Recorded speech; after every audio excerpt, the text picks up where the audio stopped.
I spoke to my next guest back in, must have been 2015, alongside his dad, Joe Pasquale. But in May this year, actor Joe Tracini decided to open up for the very first time online about his decade-long battle with depression. You have been absolutely searingly honest in all that you've written, and it's touched so many people. Why did you really want to get it out there? I think I wanted to talk about sort of the suicide thing I've written recently. The reason I wrote that was sort of to address the fact of why I don't think suicide is a selfish thing to do. I think if somebody takes their own life, they leave a lot of questions, and unfortunately, they're not here to answer them anymore. So, as somebody that nearly did do that, I kind of just wanted to write something about what goes on in somebody's head when they're at that point, and also not necessarily from an angle of it being the lowest point in my life. It was when I did that on that day, but it's like a daily thing for me. It's kind of how a bit of my brain, as my mum would say, it's a bit of my brain, not all of it. It's how a bit of my brain works. Yeah. And I wanted to sort of just talk about that and say that, you know, certainly for me anyway, this is the thing that I deal with on a day-to-day basis. The reaction's been incredible, hasn't it? Yeah. It really has. Because you put that out there, you don't know sometimes, I guess, what you're going to get back. No, I didn't. And like, I wrote some of the stuff that I wrote in there. I didn't know if anybody else thinks like that. I didn't know if anybody else's brain tells them, to kill yourself because your train hasn't come. You know, that's just how my brain. And when it does that, I sort of go, all right, calm down. That's ridiculous. Sure. Get back in your box. Yeah. But I didn't know if anybody else had felt that. So the fact that I sort of put it out there, and of all of there were, thousands of people that got in touch. Amazing. And not one of them had anything bad to say. Which is really good. Yeah. We know social media can be a very dark place sometimes. Absolutely. James Corden, it really helped as well, didn't he? Because you've got... How many people have seen that now? I think it's over 1 million people read it. Wow. And it was, I mean, James putting it out there. Again, the only negative comment I got was a bloke in Tallahassee that was angry that James wouldn't listen to his carpool karaoke idea. So that I'm fine with that. Yeah, I think you should be fine with that. Absolutely, I think you absolutely should.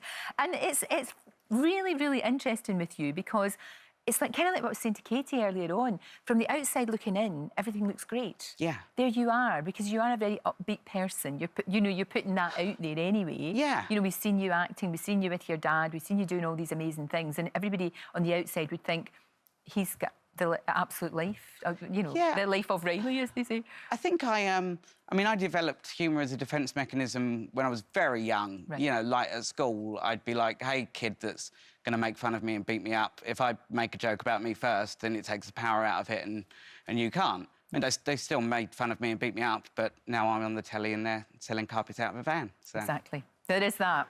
There is always that, which is very good. That's the best therapy I would ever think, you know. Yeah, no, absolutely.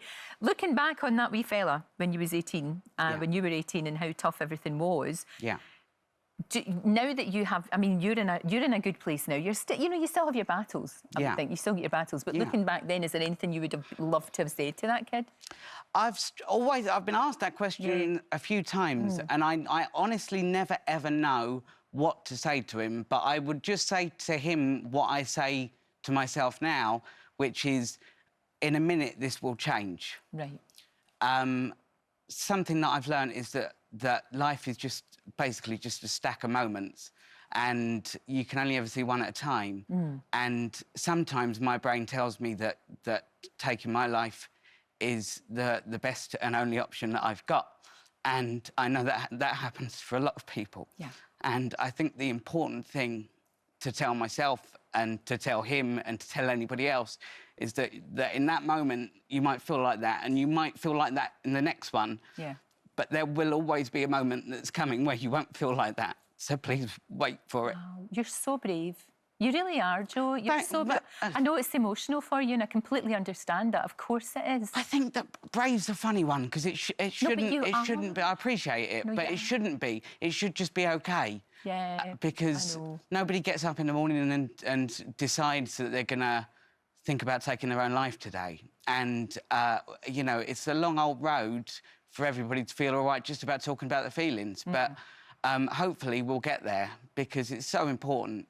It really, really No, is. it is, and it is fantastic that we are talking about it. I mean, like I said, we were talking about it with Katie, and looking at Katie, you wouldn't ever think that that was a woman who would have a breakdown. No. It can happen to anybody. Yeah. Absolutely anybody. And there's, like, no reason to it either. No, I might find it more acceptable in my own head. I know what you mean. If there was, like, a reason, if there was a big event. You'd say, that's happening because that happens. But sometimes I've just been, like, sat for a bit. Yeah, I know. And you're like, what are you doing? Why? And I backtracked for the last 5 minutes. I'm like, what did I do? And I did nothing. Feel like that, but there's nothing, and there isn't anything that you can do about that. Yeah. But you know, you've had a lot of therapy. You have had help. Do you feel in a good place now? I do. I feel in a more confident place to be able to deal with what my brain is doing, which is why I decided that it was probably about time that I started talking about it. And I suppose sort of practicing what you preach, in that if you suffer with these things, all we've got really is talking about it. So to talk about it, I have to talk about it. Yeah, and I'm luckily in a position where I get to talk to lots of people about it. But if I can sort of open up and talk to that many people and nobody's got a bad thing to say, then, you know, somebody else can tell one.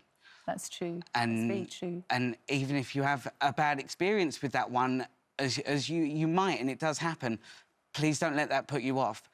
Try somebody else and just keep talking about it. Exactly. Don't, for goodness sake, don't sit there suffering in silence, because it's not healthy and it's not right. No. You've got to write a book. You have to. I know.